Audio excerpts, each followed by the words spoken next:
BA economics విద్యార్థులకు స్వాగతం సుస్వాగతం. ఈరోజు బిఏ ఫైనల్ ఇయర్ విద్యార్థులు సెమిస్టర్ 5th యూనిట్ 1 పాఠ్యాంశాన్ని మనం నేర్చుకోబోతున్నాము. ఈ యూనిట్ 1 అనేది భారత ఆర్థిక వ్యవస్థ స్వరూపం గురించి మనం ఈ యూనిట్లో భారతదేశ ఆర్థిక వ్యవస్థ గురించి పూర్తిగా సవివరంగా నేర్చుకుంటున్నాము. ఇప్పటివరకే మనము 3 టాపిక్స్ నేర్చుకోవడం జరిగింది. ముందు టాపిక్లో భారత ఆర్థిక వ్యవస్థ స్వాతంత్రానికి పూర్వం ప్రస్తుత భారత ఆర్థిక వ్యవస్థ లక్షణాలు నేర్చుకోవడం జరిగింది. అదేవిధంగా రెండవ టాపిక్లో మనం భారతదేశ జాతీయ ఆదాయం గణన ఏ విధంగా ఉంది, జాతీయ లెక్కింపు పద్ధతులు, గత 60 సంవత్సరాల నుంచి భారతదేశ జాతీయ ఆదాయం పోకడల గురించి కూడా మనం నేర్చుకోవడం జరిగింది. అదేవిధంగా ఈ యూనిట్లో మూడో టాపిక్లో జాతీయ ఆదాయం అంటే ఏంటి, మరి భారతదేశంలో జాతీయ ఆదాయ గణనలు లెక్కింపు ఎప్పటి నుంచి స్టార్ట్ అయింది, ఏ విధంగా లెక్కింపబడింది, ప్రస్తుతం ఏ విధంగా లెక్కిస్తున్నారు, ఎన్ని రకాల పద్ధతుల ద్వారా, అంతేకాకుండా మన జాతీయ ఆదాయము ఏ విధంగా పోకడలు నేర్చుకున్న తర్వాత నిరుద్యోగం అనేది కూడా మనం మూడో టాపిక్లో నేర్చుకున్నాము. మూడో టాపిక్లో నిరుద్యోగం అంటే ఏంటి, నిరుద్యోగం యొక్క రకాలు, నిరుద్యోగ లెక్కింపు పద్ధతులు, భారతదేశ నిరుద్యోగిత ప్రస్తుత పరిస్థితులు, పోకడలు, ఇవన్నీ కూడా మనం నేర్చుకోవడం జరిగింది. మరి మొదటి యూనిట్లో 4వ టాపిక్గా మనం ఈరోజు భారత ఆర్థిక వ్యవస్థ సహజ వనరులు అంటే భారతదేశంలో సహజ వనరులు అంటే ఏమిటి, మరి సహజ వనరులకు ఆర్థిక అభివృద్ధికి మధ్య ఉన్న సంబంధం ఏంటి, మరి భారతదేశంలో ఎలాంటి సహజ వనరులు ఉన్నాయి, సహజ వనరుల వర్గీకరణ, ముఖ్యంగా సహజ వనరులు భారతదేశంలో ఎంతవరకు వినియోగించుకుంటున్నాము, మరి భారతదేశం ఇప్పటివరకు కూడా ఎందుకు అభివృద్ధి చెందలేకపోతున్నది, మరి సహజ వనరులు పుష్కలంగా ఉన్నప్పటికీ కూడా మనము వాటి యొక్క వినియోగం అనేది చాలా తక్కువగా ఉండడానికి గల కారణాలు, ఇవన్నీ కూడా మనం ఈరోజు పాఠ్యాంశంలో మనం నేర్చుకోబోతున్నాము. సహజ వనరులు అనే పాఠ్యాంశంలో మరి సహజ వనరులనే మనము నేచురల్ రిసోర్సెస్ అంటాం. ఇంగ్లీష్లో నేచురల్ రిసోర్సెస్, సహజ వనరులు. మరి భారతదేశం యొక్క సహజ వనరుల సంపద ఏ విధంగా ఉన్నది, వాటి లభ్యత, అదేవిధంగా మనం ఎంతవరకు వినియోగించుకుంటున్నాం అనేది ఈ పాఠ్యాంశంలో మనం ఈరోజు టాపిక్లో మనము నేర్చుకుంటున్నామని ఇప్పుడే మనం తెలుసుకోవడం జరిగింది. ముందుగా సహజ వనరులు అంటే ఒక దేశ ఆర్థిక అభివృద్ధికి సహజ వనరులు, మానవ వనరులు చాలా ముఖ్యం. ఏ దేశ ఆర్థిక అభివృద్ధి అయినా ఆ దేశ ఆర్థిక అభివృద్ధి నిర్ణయించేది ప్రకృతి ప్రసాదించిన సహజ వనరులు మరియు మానవ వనరులు. ఈ సహజ వనరులు అనేది మనం సృష్టించే కావు, ప్రకృతి మనకు వరప్రసాదం, ప్రకృతి వరప్రసాదం సహజ వనరులు అనేది. మరి ఒక దేశం ఆర్థిక అభివృద్ధి చెందాలంటే ఈ రెండు ముఖ్యం, మానవ వనరులు ముఖ్యమే, సహజ వనరులు కూడా ముఖ్యమే. సహజ వనరుల గురించి కొంతమంది ఆర్థికవేత్తల అభిప్రాయం మనం చూసినట్లయితే సహజ వనరులకు ఆర్థిక అభివృద్ధికి మధ్య ఎలాంటి సంబంధం ఉందో చూసినట్లయితే ఆర్థర్ లూయిస్ అనే ఆర్థికవేత్త సహజ వనరుల లభ్యత ఆర్థిక అభివృద్ధి పరిమాణాన్ని, పోకడను నిర్దేశిస్తుంది. అంటే ఒక దేశంలో లభ్యమయ్యే సహజ వనరులు అనేది ఆ దేశ ఆర్థిక అభివృద్ధి పరిమాణాన్ని, ఆ దేశ ఆర్థిక అభివృద్ధి పోకడలను నిర్దేశిస్తుంది. పోకడలు అంటే వృద్ధి రేటు. ఒక సంవత్సరం వృద్ధి సంపాదిస్తే అది పరిమాణం అవుతుంది. ఆ విధంగా పోకడ అనేది ప్రతి సంవత్సరం ఆ విధంగా వృద్ధి రేటు పరిమాణం పెరుగుతూ ఉంటే దాన్ని పోకడ అంటారు. అంటే ఆర్థర్ లూయిస్ చెప్పిన ప్రకారం సహజ వనరుల లభ్యత ఒక దేశ ఆర్థిక అభివృద్ధి పరిమాణాన్ని, ఆ దేశ ఆర్థిక అభివృద్ధి పోకడలను నిర్దేశిస్తుంది. మరి భారతదేశంలో ప్రణాళిక సంఘం యొక్క అభిప్రాయం కూడా సహజ వనరులపైన, భారతదేశ ప్రణాళిక సంఘం 1950లో స్థాపించబడింది.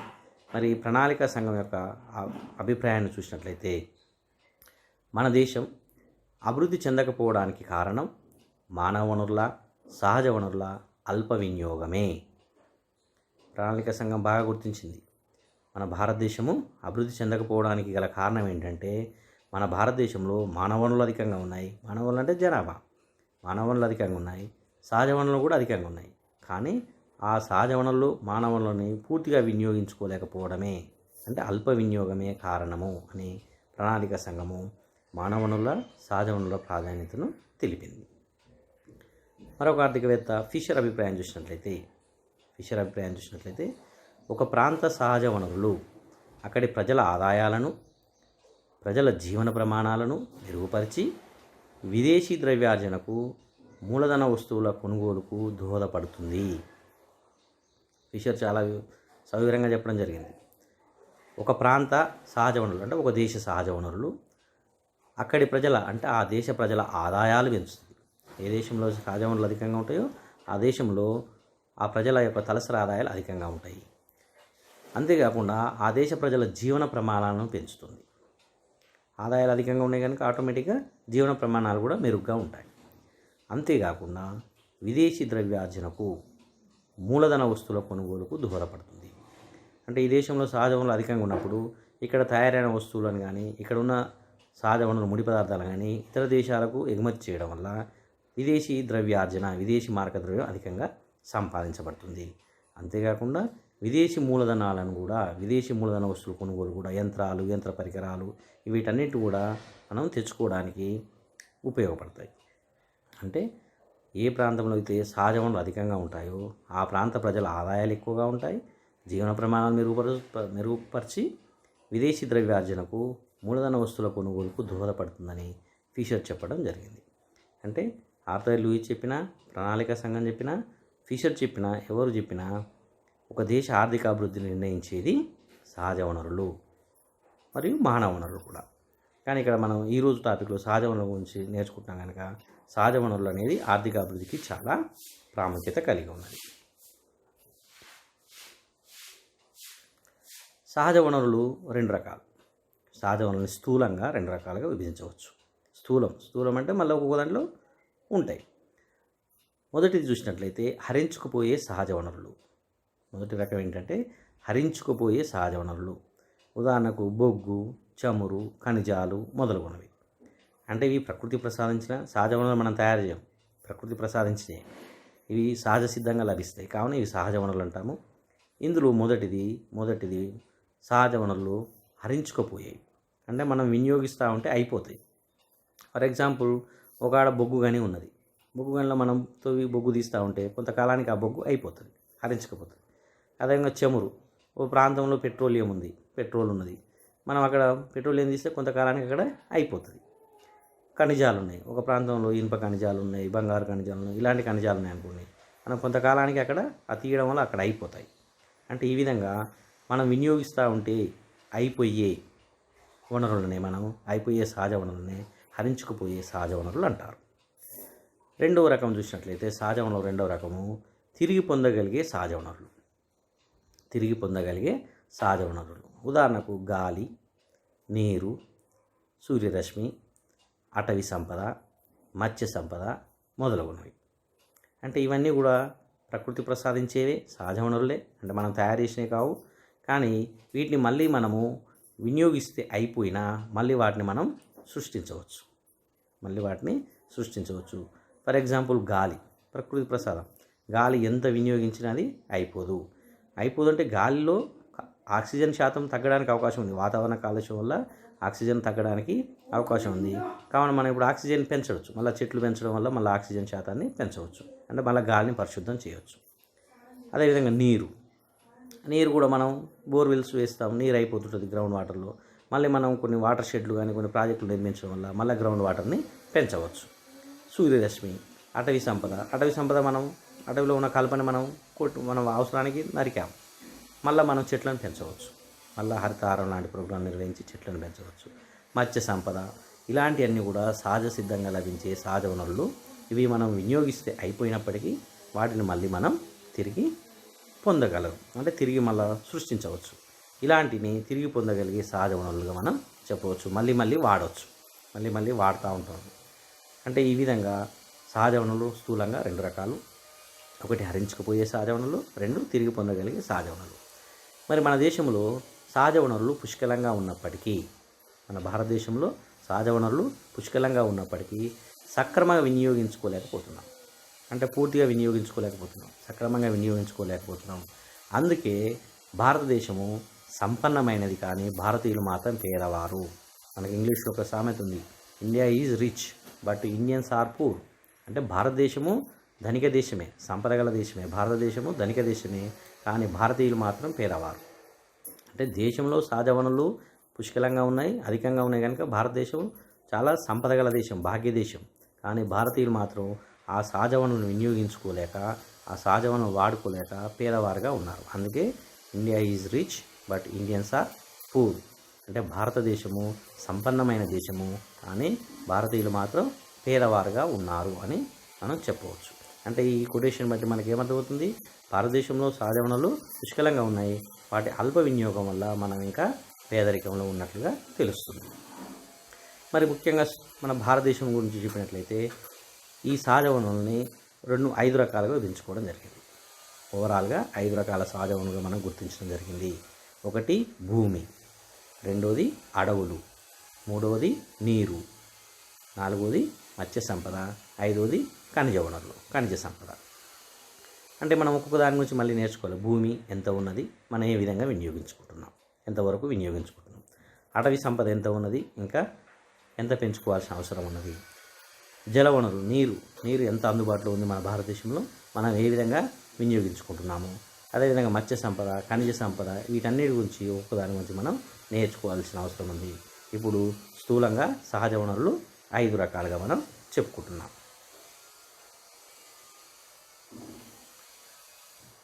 ముందుగా భూమి వినియోగం నుంచి నేర్చుకుందాం. భూమి వినియోగం, మొదటి సహజ వనరు భూమి అనుకున్నాం కనుక భూమి అంటే ఏమిటి, భూమి భారతదేశం ఎంత కలిగి ఉంది, మరి ఆ భూమిని మనం ఏ విధంగా వినియోగించుకుంటున్నాము, ఉపయోగించుకుంటున్నామని దీంట్లో చూద్దాం. సహజ వనరుల్లో భూమికి ప్రత్యేక స్థానం ఉంది. ఎందుకంటే సహజ వనరులు 5 అతి ముఖ్యమైనది, అతి ప్రధానమైనది, అతి ప్రత్యేక స్థానం ఉన్నది ఏంటంటే భూమి. ఎందుకంటే భూమి మీద మనందరం నివసించే అన్ని ఖనిజాలు కూడా భూమి మీదే ఉంటాయి. అన్ని సంపద అంతా భూమి. అంటే మిగతా సహజ వనరుల్లో కూడా అతి ప్రధానమైనది ఈ భూమే. కావున సహజ వనరుల్లో భూమికి ప్రత్యేక స్థానం ఉన్నది. ముఖ్యంగా భూమిని మానవ నివాసానికి, వ్యవసాయానికి, పరిశ్రమలకు మరియు ఇతర అన్ని రకాల మానవ కార్యక్రమాలకు ముఖ్య ఉత్పాదిత భూమి. ఉత్పాదితం అంటే ఉత్పత్తి కారకము, ఉత్పత్తి సాధనంగా భూమిని మనం వాడుతున్నాం. అంటే ఇలా భూమి వల్ల మనం నివాసాలు ఏర్పరచుకున్నాం. నివాసాలు అంటే మనం కూడా నివసించడానికి ఇండ్లు కావాలి. ఇవన్నీ కూడా అన్ని గాల్లో మనం నిర్మించలేము, భూమి మీద మాత్రమే ఇండ్ల నిర్మాణం జరుగుతుంది. మరి వ్యవసాయ పంటలు, మనకు కావాల్సిన ఆహార పదార్థాలన్నీ కూడా వ్యవసాయం నుంచి లభిస్తాయి. మరి ఈ వ్యవసాయానికి కూడా ప్రధానమైనది భూమి. మరి పరిశ్రమల ఏర్పాటు, పరిశ్రమలో వస్తువులు తయారవుతాయి, కానీ పరిశ్రమలు నిర్మించడానికి భూమి అనేది చాలా ప్రధానము. భూమి మీదనే పరిశ్రమల నిర్మాణం జరుగుతుంది. అదేవిధంగా ఇతర అన్ని రకాలైన మానవ కార్యక్రమాలకు, రోడ్డు రవాణా కానీ అన్ని కార్యక్రమాలకు కూడా మనకు భూమి అనేది అతి ప్రధానమైన ఉత్పాదితం, అంటే ఉత్పత్తి కారకం. భూమి లేకుండా ఏది ఉత్పత్తి జరగదు. మరి 1999, 2000 ప్రకారం మన భారతదేశంలో భూమి వినియోగం తీరుతెన్నులు ఎలా ఉన్నాయో చూసినట్లయితే, అంటే ఎంత భూమి ఉంది, ఏ విధంగా మనం వినియోగించుకుంటున్నామో చూసినట్లయితే, భారతదేశం మొత్తం భూవైశాల్యం 329 మిలియన్ హెక్టార్లు. మన మొత్తం భారతదేశం యొక్క భూ విస్తీర్ణం ఎంతంటే 329 మిలియన్ హెక్టార్ల భూమి మనం కలిగి ఉన్నాం. మరి 329 మిలియన్ హెక్టార్ల భూమి మొత్తం మనది లేదు. కొంత భూమి ఇప్పటికీ చైనా సరిహద్దులు, పాకిస్తాన్ సరిహద్దులు కొంత గొడవలలో ఉన్నది కనుక మనకు అందుబాటులో ఉన్న భూమి, మొత్తం గుర్తించబడిన భూమి 306 మిలియన్ హెక్టార్లు. అంటే సియాచిన్ ప్రాంతం కానీ, నిన్న మనం చూసిన చైనాతో యుద్ధం జరిగే సమయంలో అవంటే కూడా ఇంకా గొడవలలో ఉన్న భూమిని తీసేస్తే మొత్తం మన భారతదేశ భూవైశాల్యం 329 మిలియన్ హెక్టార్లు.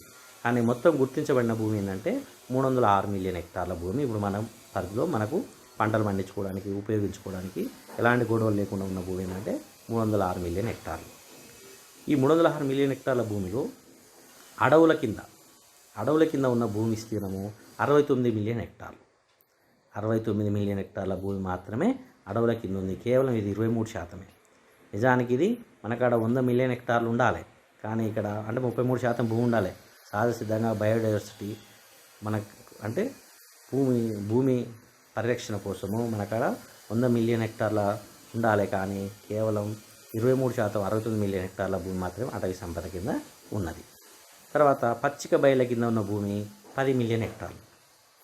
మొత్తం భూమిలో 23% ఏమో అడవుల కింద ఉంటే పచ్చిక బయళ్ళ కింద ఉన్న భూమి 10 మిలియన్ హెక్టార్లు. ఇది శాతంలో చూసినట్లయితే 3%, చాలా తక్కువ శాతం, 3% మాత్రమే పచ్చిక బయళ్ళ కింద మనకాడ భూమి వినియోగిస్తున్నాం.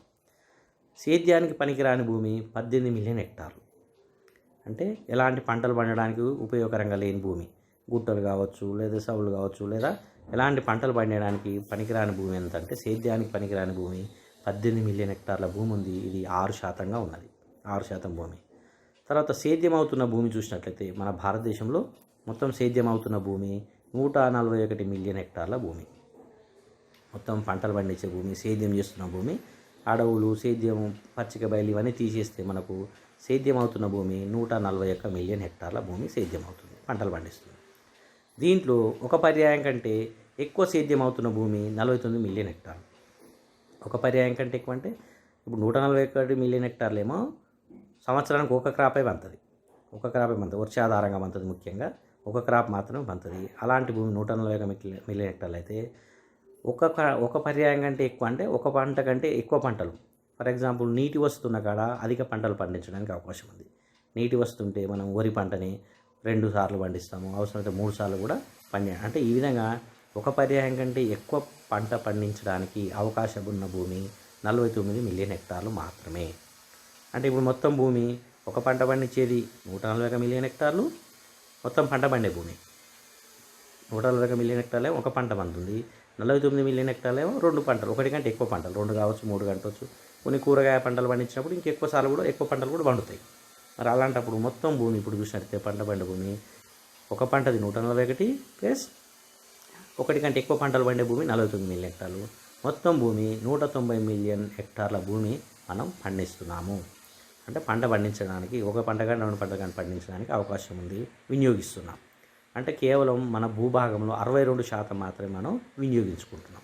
అంటే ఇంకా 38% భూమి వృధాగా ఉంది. అంటే మనం ఇంకా పంటలు పండించుకోవడానికి అవకాశం ఉంది ఒకటి. రెండోది నీటి వసతి కూడా ఇంకా పెంచుకుంటే ఇంకా అధిక ఆహార పంటలు పండించడానికి అవకాశం ఉంది. ఇప్పుడు 141 మిలియన్ హెక్టార్లు అంటే చాలా భూమి ఒక పంటే పండుతున్నది. దాన్ని కనుక మనం నీటి వసతులు కల్పించి ఇంకా వినియోగంలోకి తెచ్చినట్లయితే, 2 పంటలు ఎక్కువ పంటలు పండించినట్లయితే ఇంకా మన దేశంలో ఆహార ధాన్యాల ఉత్పత్తి పెంచడానికి అవకాశము ఉన్నది. ఈ విధంగా మొత్తం 1999-2000 ప్రకారం భూమి అనేది ఈ విధంగా మనకు లభిస్తున్నది. దీన్ని ఇన్ని రకాలుగా మనం వినియోగిస్తున్నాం.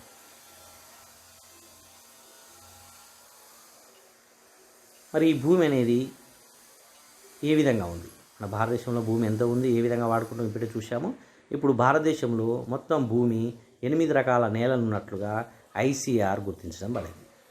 ఐసీఆర్ అనే సంస్థ భారతదేశంలో 8 రకాల నేలలు ఉన్నట్లుగా గుర్తించింది. అలా మొదటిది నల్లరేగడి నేలలు. భారతదేశంలో అధికంగా ఉన్న నేలలు ఏంటంటే నల్లరేగడి నేలలు. 30% భూమి, మొత్తం 100% భూమి అనుకుంటే అలా 30% నల్లరేగడి నేలలు ఉన్నాయి మన భారతదేశంలో.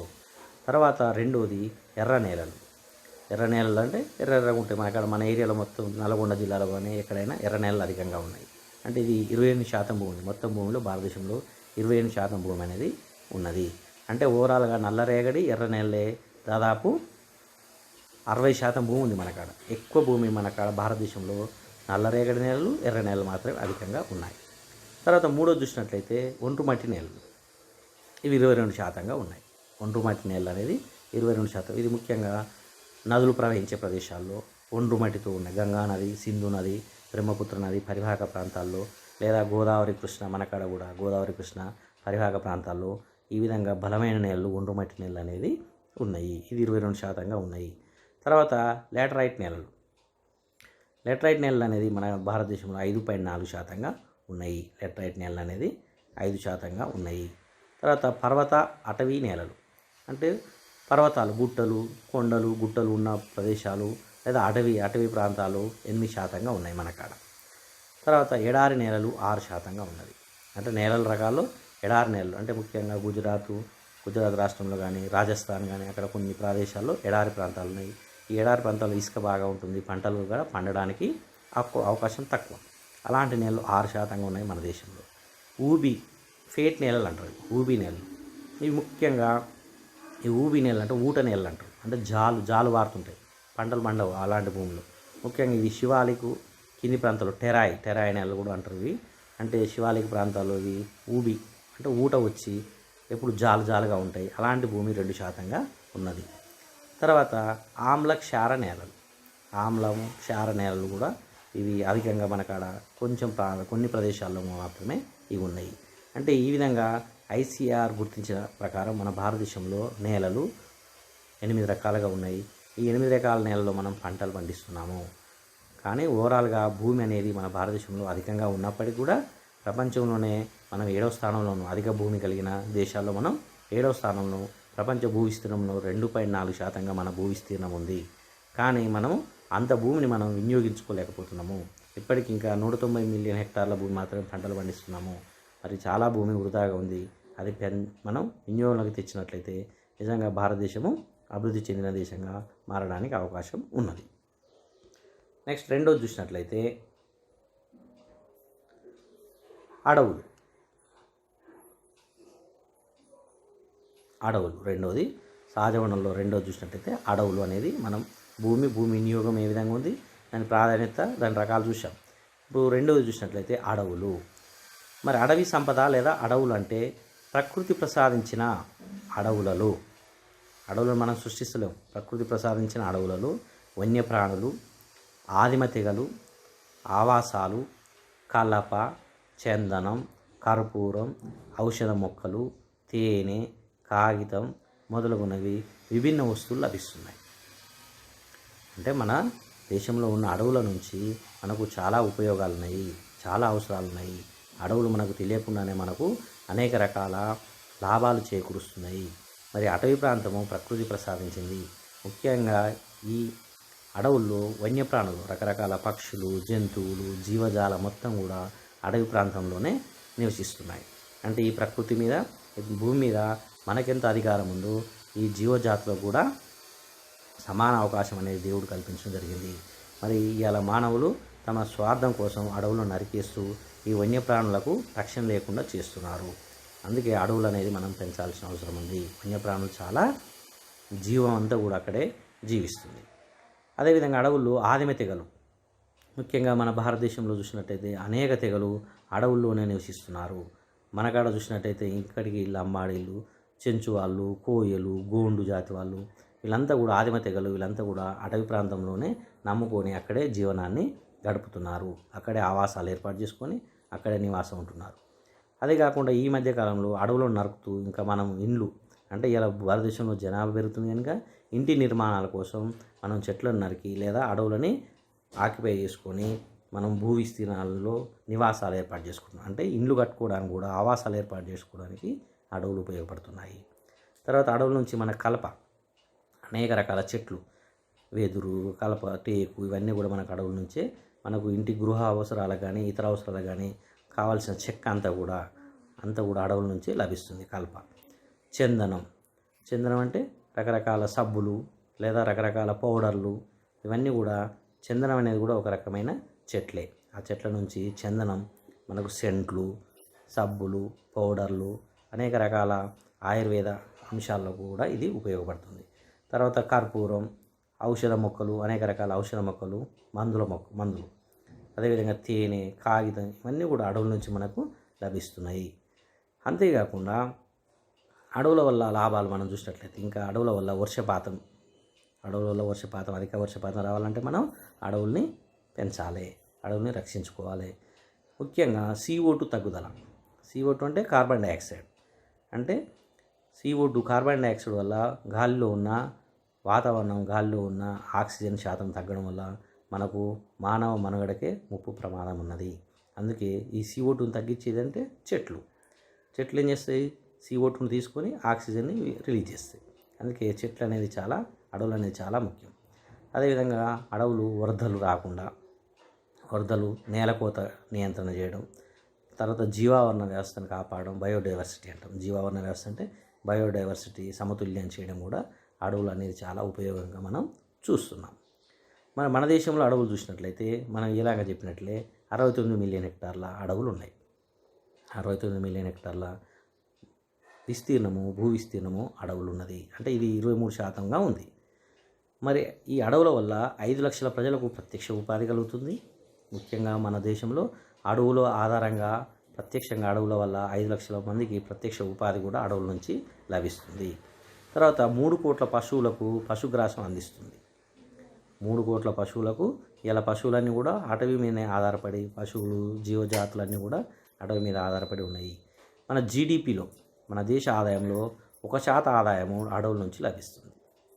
మన దేశ ఆదాయం 100 రూపాయలు అయితే దాంట్లో 1 రూపాయి అనేది ప్రతి 100 రూపాయల్లో 1 రూపాయి అడవుల నుంచి లభిస్తుంది.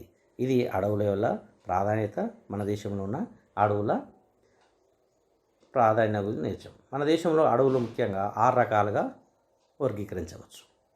మన దేశంలో ఉన్న అడవులని 6 రకాలుగా వర్గీకరించడం జరిగింది.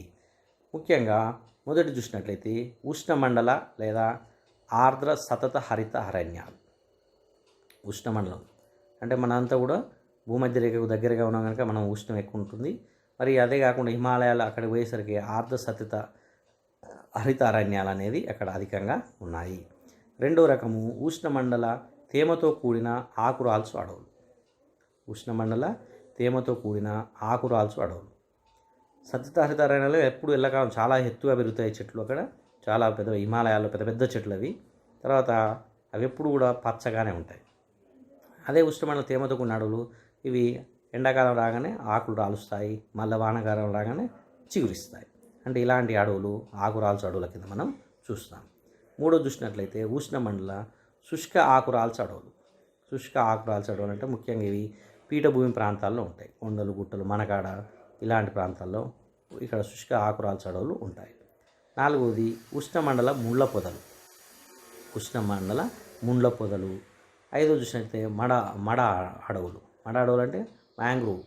ఇవి ముఖ్యంగా పశ్చిమ బెంగాల్ ఆ ప్రాంతంలో ఉంటాయి మడ అడవులు. ఆరవది పర్వత అరణ్యాలు అంటే చిన్న చిన్న కొండలు, గుట్టల మీద ఉండే చెట్లు.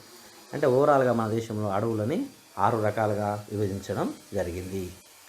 మరి మన దేశంలో ఈ అడవి శాతం చాలా తక్కువ ఉన్నది. మరి బయోడైవర్సిటీ ప్రకారం సమతుల్య సాధించాలంటే 33% అడవులు ఉండాలి మన కాడ.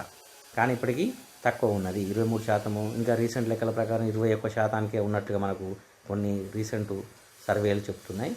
ఓవరాల్గా చూస్తే అటవీ ప్రాంతం మనం కాడ చాలా 10% తక్కువ ఉన్నది. మరి పెంచడం కోసం ప్రభుత్వాలు అనేక చర్యలు చేపడుతున్నాయి. దాంట్లో భాగంగా మొట్టమొదటిసారిగా మన దేశంలో 1952లో మొదటి జాతీయ అటవీ విధాన తీర్మానం చేశారు. 1952లోనే మొదటి జాతీయ అటవీ విధాన తీర్మానం చేసి ఆ తీర్మానంలో ఏం చేశారంటే ఆ చట్టంలో అడవులను 100 మిలియన్ హెక్టార్లకు పెంచాలని ప్రతిపాదించారు. అంటే 33% సాధించాలంటే 69 మిలియన్ హెక్టార్లు ఉన్న భూమిని 100 మిలియన్ హెక్టార్లకు అడవులు పెంచితే అప్పుడు 33% పెరుగుతుందని తీర్మానం చేశారు. దానికోసం కృషి చేయాలని తీర్మానించారు. ఆ తర్వాత 1980లో అడవుల సంరక్షణ చట్టం చేశారు. అడవుల సంరక్షణ చట్టం. ఈ చట్టం ప్రకారం ఏం చెప్తుందంటే అటవీ భూములను ఇతర ఉపయోగాలకు వినియోగించడం నిషేధం. అంటే అటవీ భూములు అటవీగానే ఉండాలి. అక్కడ నివాసాలు కానీ అక్కడ ఏదైనా పరిశ్రమల ఏర్పాటు కానీ చేయడానికి వీలు లేదు. అలాంటి చట్టాన్ని తీసుకురావడం, ఇతర వినియోగాలకు అడవి భూములు వాడకూడదని నిషేధ చట్టాన్ని కూడా తీసుకొచ్చాడు. అంతేకాకుండా అడవుల అభివృద్ధికి మొదటి ప్రణాళికలోనే 1951లో మొదటి ప్రణాళికలోనే ప్రణాళికా వ్యయంలో 1.1% నిధులు కేటాయించారు. 1951 నుంచి అడవి సంరక్షణ కృషి జరుగుతుంది. 1951లోనే ప్రణాళికా వ్యయంలో 1.1% భూమి కేటాయించారు. ఆ తర్వాత 1996 నాటికి ఇది 2.4% పెంచారు. అంటే మన బడ్జెట్లో ప్రతి సంవత్సరం ప్రతి ప్రణాళికలో కూడా ఈ విధంగా బడ్జెట్ కేటాయింపులు అనేది అడవి సంరక్షణ కోసం అడవుల పెంపకానికి కృషి చేస్తున్నాయి. ఇప్పుడు ప్రస్తుతం కూడా కేంద్ర ప్రభుత్వం కానీ రాష్ట్ర ప్రభుత్వం కానీ ఇలా రాష్ట్రంలో మనం చూసినట్లయితే హరితహారం, ఈ హరితహారం అనేది కూడా అటవీ పెంపకం కోసం ప్రవేశపెట్టిన పథకమే. ఈ అటవీ పెంచడం కోసం అనేక రకంగా స్వచ్ఛంద సంస్థలు, ప్రభుత్వ సంస్థలు, ఆ విధంగా ప్రతి వ్యక్తి కూడా అడవులు పెంచాల్సిన అవసరాన్ని గుర్తించి చెట్లు పెంచాల్సిన బాధ్యత తీసుకోవాలి. ఇది అడవులు అంటే ఏమిటి, అడవుల వల్ల ఉపయోగాలు, అడవుల వల్ల రకాలు, మరి మన దేశంలో అడవుల పెంపకానికి చేస్తున్న కృషి అనేది కూడా మనం చూడడం జరిగింది. మనం మరొక అంశం చూసినట్లయితే సహజ వనరులో మూడవది నీరు. దీన్ని జల వనరులు అంటారు. నీరు, జల వనరులు. భూగోళం పైన మన చుట్టూ ఉండే పరిసరాల్లో నీటి వనరులను జలావరణం అంటారు. జలావరణం మొత్తం ప్రపంచం మనం భూగోళం చూసినట్లయితే రెండే, జలావరణము, భూ ఆవరణం. అంటే భూమి, జలం. ఈ భూమి మీద రెండే ఉన్నాయి, జలము, భూమి. మరి అదేవిధంగా జలావరణం అంటే ఈ భూగోళం పైన మన చుట్టూ ఉండే పరిసరాలలో నీటి వనరులను జలావరణం అంటారు. మరి ఈ ప్రపంచం మొత్తం కూడా, ఈ భూభూగోళం మొత్తం కూడా జలరాశి 97% ఉన్నది. 97% నీరు సముద్రాలలో ఉంది. 2.1% ధృవాల వద్ద మంచుగా ఉంది. 0.63% భూపరితల జలాలుగా కలిగి ఉన్నది. అంటే మొత్తం ప్రపంచం చూసినట్లయితే 3 వంతుల నీరు ఉంది, 1 వంతు భూమి ఉంది. ఇది మనం చిన్నప్పటికెళ్ళి చదువుకున్నాం. మొత్తం భూగోళం మీద 3 వంతుల నీరు, 1 వంతు భూభాగం మాత్రమే ఉన్నది. అంటే నీరు ఎక్కువ, భూభాగం తక్కువ ఉంది. ఈ నీరు భాగం ఉందనుకుంటే ఈ నీరు కూడా ఎక్కడ ఉంది మరి? ఈ 3 వంతుల నీరు అంటున్నాం, ఎక్కువ నీరే ఉంది అంటున్నాం కదా. మనకు మన నీరు కనపడతలేదు, ఎక్కడ భూమి కనపడుతుంది, 1 వంతు భూమి కనపడుతుంది. అంటే చూసినట్లయితే ఈ జలరాశిలో ఈ ఉన్న భాగం 100% నీరు అనుకుంటే 97% సముద్రాలు ఉంది. మనకు కనపడదు ఇక సముద్రాల్లో ఎంత నీరు ఉందనేది కూడా కనిపించదు. 97%, 100కు 97% నీరు సముద్రాలనే ఉంది. 2.1% మాత్రం ధృవాల వద్ద మంచుగా ఉంది. అక్కడ మనం పోలేము, చూడలేము. ఆర్కిటిక్, అంటార్కిటిక్ ఖండాలన్నీ కూడా మంచు ప్రాంతాలు. ఇక్కడ మంచుతో ఉన్నది 2.1%. అంటే ఆల్మోస్ట్ 99% అనేది మనకు ఉపయోగకరంగా లేదు. ఉన్న నీరులో కూడా 3 వంతుల నీరులో కూడా ఈ 1% భూభాగానికి సరిపడా నీరు మనం వినియోగించుకోలేకపోతున్నాము. కేవలం 0.63% భూపరితల జల మనకు లభిస్తుంది. మనకు ఉపయోగకరంగా ఉన్న భూమి కేవలం 1% కంటే తక్కువ భూమి మాత్రమే. మరి జలవనరులను ఆధారంగా, ఈ జలవనరులకు ఆధారం చూస్తుంది. ఎక్కడి నుంచి వస్తాయి నీళ్ళు? మనకి 1% నీరు కూడా ఎక్కడి నుంచి వస్తాయి అంటే ముఖ్యంగా ఋతుపవనాలు. మనకు నైరుతి ఋతుపవనాల వల్ల అత్యధిక వర్షపాతం వస్తుంది. ఈశాన్య ఋతుపవనాల వల్ల కూడా మనకు వర్షపాతం లభిస్తుంది. కావున ఋతుపవనాలు అంటే ఈ నీరుకు ఆధారం ఏంటంటే ఋతుపవనాలు. అదేవిధంగా వర్షపాతం, నదులు, సరస్సులు, భూగర్భ జలాలు ఇవన్నీ కూడా జలవనరులకు ఆధారం.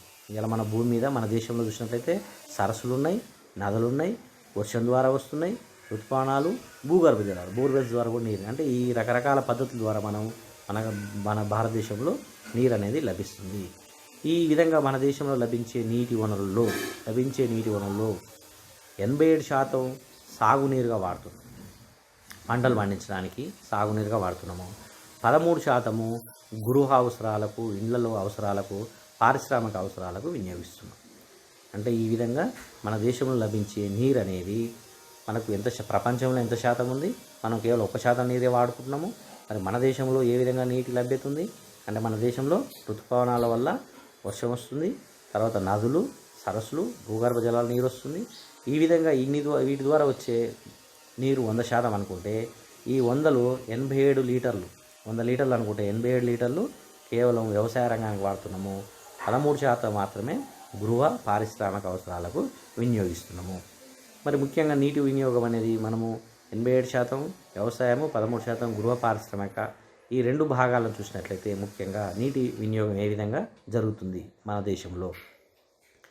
ముందుగా వ్యవసాయానికి నీరు వాడతాం. వ్యవసాయం చేయడానికి నీరు అనేది ఉపయోగపడుతుంది. మనం ఎలాగైనా చూసాం, నీటి వనరులు అనేది మన భారతదేశంలో తక్కువ వినియోగించుకుంటున్నాము. ఇవాళ భూభాగంలో కేవలం 41 మిలియన్ హెక్టార్లకు మాత్రమే ఒక పంట కంటే ఎక్కువ అంటే నీటి వస్తున్నది. మిగతా అంతా కూడా నీటి వసతి లేదు. నీటి వసతులు అనేది పెంచాల్సిన అవసరం ఉన్నది వ్యవసాయానికి. రెండవది, నీరుతో జల విద్యుత్ తయారవుతుంది. జల విద్యుత్ ఉత్పాదన కూడా నీరు అనేది ఉపయోగపడుతుంది. మూడవది, నౌకా రవాణా. అంటే మనకు నీటి వల్ల రవాణా కూడా అవకాశం ఉన్నది. పడవల ద్వారా, స్టీమర్ల ద్వారా, నదుల ద్వారా కూడా మనం నౌకా రవాణా చేయడానికి కూడా నీరు ఉపయోగపడుతుంది. తర్వాత చేపల పెంపకానికి కూడా నీరు ఉపయోగపడుతుంది. పారిశ్రామిక అవసరాలకు, ప్రతి పరిశ్రమకు కూడా నీరు అవసరం. నీరు ఎక్కడ ఉంటే అక్కడే పరిశ్రమలు ఏర్పడతాయి. తర్వాత గృహ అవసరాలు. అంటే మన భారతదేశంలో నీరు అనేది 6 రకాల అవసరాలకు మనము వినియోగిస్తున్నాము.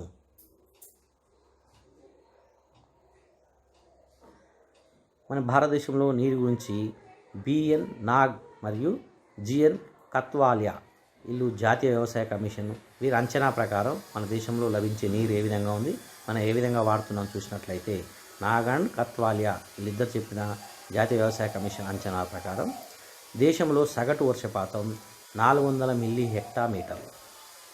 మనకు అత్యధిక వర్షపాతం ద్వారా వస్తుంది అనుకున్నాం. కానీ వర్షపాతం ద్వారా ఎంత వస్తుందంటే దేశంలో సగటున ఒక సంవత్సరం ఎక్కువ రావచ్చు, సంవత్సరం తక్కువ రావచ్చు. కానీ సగటున మాత్రం మన భారతదేశంలో 400 మిల్లీ హెక్టామీటర్ల వర్షపాతం నమోదవుతుంది. ఈ 400 మిల్లీమీటర్లు వర్షపాతం పడగానే ఇది ఏమవుతుంది, వెంటనే ఆవిరిగా మారేది 70 మిల్లీ హెక్టామీటర్లు. 400లో 70 మిల్లీ హెక్టామీటర్లు అనేది పడ్డ వర్షం వెంటనే ఆ ఎండకు మళ్ళీ ఆవిరైపోతుంది. తర్వాత భూమిలోకి ఇంకేది 215 మిల్లీ హెక్టామీటర్లు. అంటే పడ్డ వర్షపాతం అంతా కూడా 70 మిల్లీ హెక్టామీటర్లు ఏమో ఆవిరైపోతే 215 మిల్లీ హెక్టామీటర్లు అనేది భూమిలోకి భూగర్భ జలంగా మారిపోతుంది, భూమి లోపలికి ఇంకిపోతుంది. ఇంకా తర్వాత భూమిపై ప్రవహించి నదిలోకి పోయేది 115 మిల్లీ హెక్టామీటర్లు. పడ్డ 400 మిల్లీ హెక్టామీటర్లలో 70 ఏమో ఆవిరైపోతుంది, 215 ఏమో భూమిలోకి ఇంకుతుంది, 115 మాత్రం మనకు నదుల్లోకి ప్రవహించి ప్రాజెక్టులు అనేది నిర్మాణం చేసుకొని మనము నదులుగా ప్రాజెక్టుగా కట్టుకొని వినియోగం అనేది చేస్తున్నాము. అంటే ఈ విధంగా ఈ ప్రాజెక్టులు అనేది ఇంకా పెంచుకోవాలి, భూగర్భ జలాలు కూడా పెంచుకోవడం వల్ల మనము ఎక్కువ వ్యవసాయానికి వినియోగించుకోవడానికి అవకాశం ఉంటుంది. మన దేశంలో నీటి వినియోగం 1974లో చూసినట్లయితే 38 మిల్లీ హెక్టామీటర్లు కాగా ఇది 2025 నాటికి 105 మిల్లీ హెక్టామీటర్లకు పెరుగుతుందని అంచనా వేసింది ఈ కమిటీ. అంటే ఫ్యూచర్లో ఇంకా మనం ప్రాజెక్టులు నిర్మాణం చేసుకొని అనేక రకాల వాటర్షెడ్ పథకాల ద్వారా మనం భవిష్యత్తులో 2025 నాటికి 105 మిల్లీ హెక్టామీటర్ల వినియోగం పెరుగుతుందని అంచనా వేయడం జరిగింది. అంటే ఇప్పుడు వాడేదానికంటే మళ్ళీ చాలా ట్రిపుల్ పెరుగుతుంది అన్నట్టు. అంటే ఆ విధంగా అప్పుడే మన దేశంలో నీటి వనరుల వినియోగం అనేది సంపూర్తిగా జరుగుతున్నట్టు తెలుస్తుంది.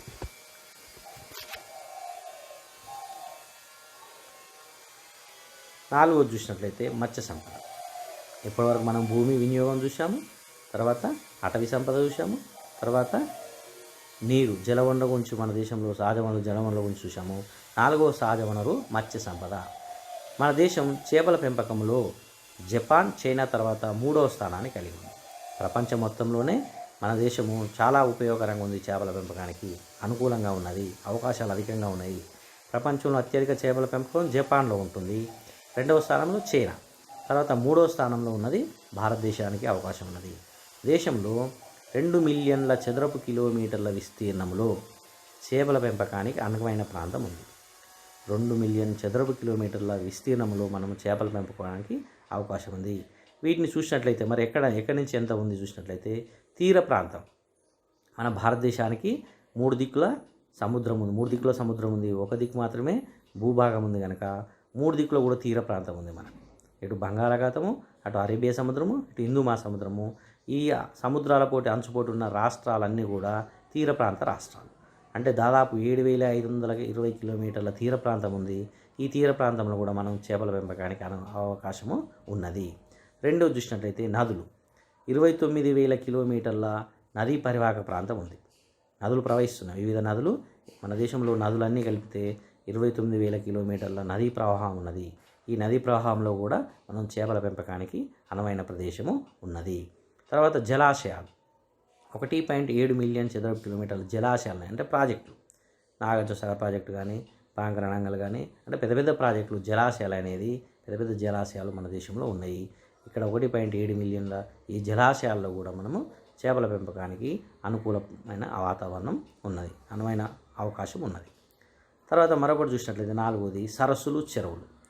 ఇది 1.8 మిలియన్ చదరపు కిలోమీటర్ల విస్తీర్ణంలో మన దేశంలో సరస్సులు, చెరువులు అనేది, చెరువులు ప్రతి ఊరికి ఒక చెరువు ఉంటుంది, ఊరికి ఒక చెరువు ఉన్నది. ఈ చెరువులు కూడా ఇప్పుడు మిషన్ కాకతీయలో కూడా మన రాష్ట్రంలో ముఖ్యంగా తెలంగాణలో ఈ చెరువుల అభివృద్ధి కార్యక్రమం కూడా చేపడుతున్నాము. అంటే ఈ చెరువులో పెంపకం వల్ల ఏమవుతుంది, తర్వాత అక్కడ చేపల పెంపకానికి అవకాశం ఉంది. ఈ విధంగా మన దేశంలో సరస్సులు, కొల్లేరు సరస్సు, పులికాట్ సరస్సు, చిలక సరస్సు, ఇలాంటి సరస్సులలో చెరువుల్లో కూడా చేపల పెంపకానికి అనుకూలమైన అవకాశం ఉన్నది. అంటే ఈ విధంగా మన దేశంలో విస్తీర్ణ అంటే చాలా చేపల పెంపకానికి చాలా అవకాశ ప్రాంతం అనేది మన దేశంలో. అందుకే ప్రపంచంలో మనం 3వ స్థానంలో ఉన్నాము అవకాశాల్లో. మన దేశంలో చేపల పెంపకం అనేది ప్రత్యక్షంగా 10 లక్షల మంది జాలర్లకు ఉపాధి కల్పిస్తుంది. అంటే చేపల పెంపకం వృత్తిగా జాలర్లు ఉన్నారు. ఈ మత్స్యకారులందరూ కూడా దాదాపు 10 లక్షల మందికి వాళ్ళ జీవనోపాధి గడవడానికి ఈ చేపల పెంపకం ప్రత్యక్షంగా 10 లక్షల మందికి ఉపాధి కల్పిస్తుంది. ఆ తర్వాత 110 లక్షల మందికి మత్స్య ఉత్పత్తుల పరిశ్రమల్లో ఉపాధి కల్పిస్తుంది.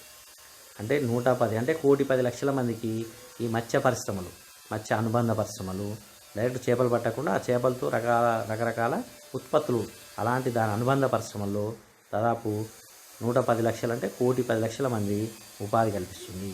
అంటే చేపల పెంపకం అనేది మన దేశంలో అత్యధికంగా ఉపాధి కల్పిస్తున్నట్టుగా మనం ఈ గణాంకాలు చెప్తున్నాయి. చేపల ఉత్పత్తిలో చూసినట్లయితే మన భారతదేశంలో 1951లో 0.8 మిలియన్ టన్నులు ఉండేది. చాలా తక్కువ ఉత్పత్తి ఉండేది. 1951లో 0.8 మిలియన్ టన్నుల ఉత్పత్తి మాత్రమే ఉండేది. ఇది 2005 నాటికి 6.3 మిలియన్ టన్నులకు పెరిగింది. అంటే 6 రెట్లు పెరిగింది. దాదాపు 6 రెట్ల చేపల ఉత్పత్తి పెరిగింది. అంటే ఇంకా పెంపకానికి అవకాశం ఉంది, ఇంకా పెంచుకోవడానికి అవకాశం ఉంది. మన కాడ చేపల ఉత్పత్తిలో మనం మంచి అవకాశాలు కానీ మనం ఇంకా అనుకూలమైన ప్రపంచ స్థాయిలో మనం చేపల ఉత్పత్తి చేయలేకపోతున్నాము. సహజ వనరులు ఉన్నాయి కానీ వినియోగించుకోలేకపోతున్నాం. చేపల ఉత్పత్తిలో 10% ఎగుమతి అవుతున్నాయి. మన దేశంలో లభ్యమయ్యే చేపల ఉత్పత్తిలో 10% చేపలు ఎగుమతి చేయడం వల్ల 6,300 కోట్ల విదేశీ మారక ద్రవ్యం ఆర్జిస్తుంది. దాదాపుగా ప్రతి సంవత్సరం 6,300 కోట్ల విదేశీ మారక ద్రవ్యము మనము చేపల ఎగుమతి ద్వారా మనం సంపాదిస్తున్నాము. అంటే మన దేశ ఆదాయంలో జీడిపిలో దీని వాటా 1.2% ఉన్నది. అంటే ఇప్పటికి కూడా మనం చాలా తక్కువ ఉంది. 1.2% అంటే చాలా తక్కువ. అంటే అవకాశాలు ఉన్నాయి కానీ మనం ఇంకా చేపల పెంపకానికి, మత్స్య సంపద పెంపకానికి చాలా అనుకూలమైన అవకాశాలు ఉన్నాయి. మన రాష్ట్రంలో కూడా చేపల పెంపకానికి ప్రభుత్వ ప్రోత్సాహకాలు చాలా రకాలుగా అందిస్తున్నాయి. ఇది మత్స్య సంపద వినియోగం. చివరిది ఖనిజ వనరులు. ఖనిజ సంపద లేదా ఖనిజ వనరులు చూసినట్లయితే భారతదేశంలో ఖనిజ వనరులు చాలా అధికంగా ఉన్నాయి. ముఖ్యంగా పీఠభూమి ప్రాంతం, దక్కన్ పీఠభూమిలో అత్యధిక ఖనిజాలు మన దేశంలో లభిస్తున్నాయి. మన దేశ ఆర్థిక అభివృద్ధికి ఖనిజ వనరులు అనేది చాలా ముఖ్యమైనది. అంటే ఏ దేశ ఆర్థిక అభివృద్ధి అయినా ఖనిజ వనరులు అధికంగా ఉంటే అధికంగా అభివృద్ధి చెందడానికి అవకాశం ఉంది. మరి భౌతిక లక్షణాలను బట్టి మన కాడ ఖనిజాలు 3 రకాలుగా విభజించాం. భౌతిక లక్షణాలను బట్టి మన కాడ లభించే ఖనిజాలను లేదా ఖనిజాలను స్థూలంగా 3 రకాలుగా వర్గీకరించడం జరిగింది. ఒకటి లోహ ఖనిజాలు లేదా లోహ సంబంధ ఖనిజాలు. లోహ సంబంధ ఖనిజాలు అంటే ముఖ్యంగా ఇనుము, రాగి, బంగారము, వెండి లాంటివి. ఇవి లోహాలు. బంగారం కూడా లోహమే, వెండి లోహమే, రాగి, ఇనుము ఇవన్నీ కూడా గట్టిగా ఉండే అన్నీ కూడా లోహ ఖనిజాలు. మనకు కడ్డీలాగా కనిపించే అన్నీ కూడా లోహ సంబంధ ఖనిజాలు. ఈ లోహ సంబంధ ఖనిజాలు ఇవి 2 రకాలు. లోహ సంబంధ ఖనిజాలు మళ్ళీ 2 రకాలు.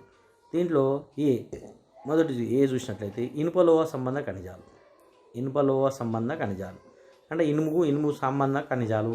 ముఖ్యంగా ఇనుము, మ్యాంగనీసు, క్రోమైటు, టంగ్స్టన్, నికెల్, కోబాల్ట్ ఇవన్నీ కూడా ఇనుప లోహానికి సంబంధించిన ఖనిజాలు. మనం చాలా వరకు ఇనుము తెలుసు, మ్యాంగనీస్ తెలుసు.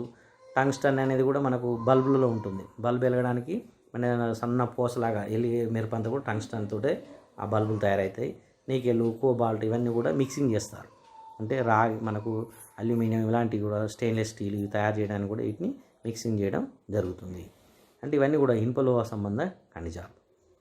రెండోది లోహ సంబంధంలో బి చూసినట్టే ఇనుమేతర లోహ సంబంధ ఖనిజాలు. ఇవి లోహాలే కానీ ఇనుములాగా గట్టిగా ఉండవు. ముఖ్యంగా ఇనుపేతర లోహ సంబంధ ఖనిజాలు చూసినట్లయితే అంటే ఇనుము సంబంధం లేని గట్టిగా ఉంటాయి. ముందే ఇనుముతో సంబంధం కలిగిన ఏమో ఇనుప లోహ సంబంధం. ఇనుమేతర అంటే ఇనుము కాకుండా ఇతర లోహ ఖనిజాలు. రాగిలో ఇనుము కలవదు. బంగారం, వెండి, సీసం, బాక్సైట్, తగరం, మెగ్నీషియం ఇవన్నీ కూడా ఇనుముతో కాకుండా ఇనుము సంబంధం లేకుండా ఉండే లోహ ఖనిజాలు. ఇవన్నీ కూడా గట్టిగా ఉంటాయి కానీ ఇనుము అనేది మిక్సింగ్ కాదు. కానీ పై ఇనుము, మ్యాంగనీస్, కోబాల్ట్ అవన్నీ మాత్రం ఇనుముతో సంబంధం ఉంటాయి. కావున ఇక్కడ లోహ సంబంధమైనవి 2 రకాలు. ఒకటి ఇనుము లోహ సంబంధాలు, ఇనుమేతర లోహ సంబంధం. ఈ విధంగా భౌతిక లక్షణాలను బట్టి ఖనిజాలు 3 రకాలు. మొదటిది నేర్చుకున్నాము, లోహ సంబంధ ఖనిజాలు మొదటిది. అలా ఇనుము, ఇనుమేతర. తర్వాత రెండో చూసినట్లయితే లోహేతర ఖనిజాలు. లోహేతర అంటే గట్టిగా ఉండవు, కడ్డీల్లాగా ఉండవు. లోహేతర ఖనిజాలు ముఖ్యంగా సున్నప్రాయి మనకు తెలుసు. మైకా, డోలమైట్, జిప్సమ్, పొటాష్ ఇవన్నీ మనం ఎరువులో వాడతాం. పొటాష్ ఎరువు వాడతాం, జిప్సమ్ ఎరువుగా వాడతాం, మైకా ఇవన్నీ కూడా మనం సున్నప్రాయి, ఇవన్నీ కూడా మైకాతో పెన్సిల్ పట్టేదంతా కూడా మైకా. అంటే ఈ విధంగా మనకు సెల్లో కూడా మనం ఏదైనా సెల్ బలకొడితే మీకు మైకా కనిపిస్తుంది, కడ్డీ.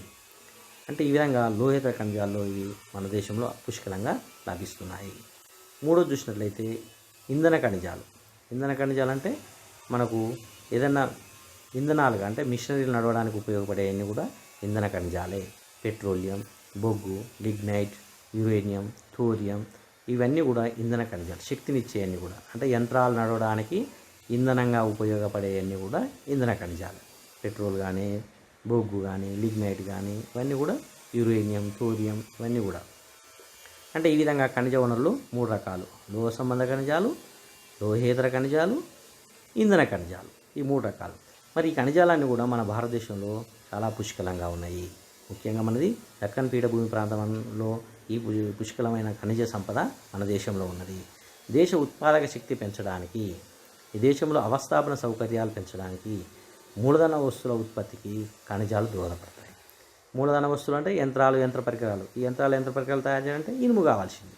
అంటే ఈ విధంగా అవస్థాపన సౌకర్యాలన్నీ కూడా మనకు ఏదన్నా రోడ్లు వేయాలన్నా, కరెంటు నిర్మాణానికి, ఏది తయారు చేయాలన్నా కానీ, రైల్వే నిర్మాణానికి కానీ మనకు మళ్ళీ ఖనిజాలు అవసరపడతాయి. అంటే ఈ దేశ ఉత్పాదక శక్తి పెంచాలన్నా, అవస్థాపన సౌకర్యాలు కల్పించాలన్నా, మూలధన వస్తువుల ఉత్పత్తికి ఖనిజాలు దోహదపడతాయి. మన దేశంలో భూగర్భంలో 3000 రకాల ఖనిజాలు లభిస్తున్నాయి. దాదాపుగా మన దేశంలో 3000 రకాల ఖనిజాలు లభిస్తే దాంట్లో కేవలం 100 రకాల ఖనిజాలను మాత్రమే మనం వినియోగించుకుంటున్నాము. అంటే దాదాపు ఇంకా 2900 రకాల ఖనిజాలను మనం ఇంకా వినియోగించుకోలేకపోతున్నాము. అంటే వాటిని వినియోగించుకునే శక్తి సామర్థ్యాలు కానీ, వాటిని వినియోగించుకునే టెక్నాలజీ కానీ, సాంకేతికత కానీ, వాటి వినియోగించుకోవడానికి కావాల్సిన మూలధన కల్పన కానీ, పెట్టుబడులు కానీ లేకపోవడం వల్ల మన దేశంలో సహజ సంపద, ఖనిజ సంపద అధికంగా ఉన్నప్పటికీ మనము ఇంకా వాటిని వినియోగించుకోలేక మనం చాలా ఆర్థికంగా వెనుకబడి ఉన్నాము. అంటే ఇప్పుడు ఈ 5 రకాల ఖనిజాల గురించి మనం చూసాము. భూమి, తర్వాత అటవీ సంపద, తర్వాత నీరు, జల సంపద, మత్స్య సంపద, తర్వాత ఖనిజ వనరులు. ఈ సహజ వనరులు అనేది మన దేశంలో అధికంగా ఉన్నప్పటికీ మనం వాటిని పూర్తిగా వినియోగించుకోలేక మనము ఇంకా అభివృద్ధి చెందుతున్న దేశంగా, వెనుకబడిన దేశంగా ఉండడానికి అవకాశం ఉంది. అందుకే భారతదేశము సహజ సంపదలు పుష్కలంగా ఉన్న దేశము. అందుకే India is rich but Indians are poor. భారతదేశం ధనిక దేశమే, కానీ భారతీయులు మాత్రమే పేదవారు. భారతదేశం ధనిక దేశమే, కానీ భారతీయులు పేదవారు. ఎందుకంటే మన దేశంలో దేవుడిచ్చిన సహజ వనరులు పుష్కలంగా ఉన్నాయి, కాకుండా వాటిని వినియోగించుకోలేక మనము వెనుకబడుతున్నాము. ఇంకా ప్రభుత్వాలు అనేక రకాల మూలధన పెట్టుబడులతోటి ఈ సహజ వనరులు కనుక మనం వినియోగించుకున్నట్లయితే మన దేశం కూడా అభివృద్ధి చెందిన దేశంగా మారడానికి అవకాశం ఉన్నది.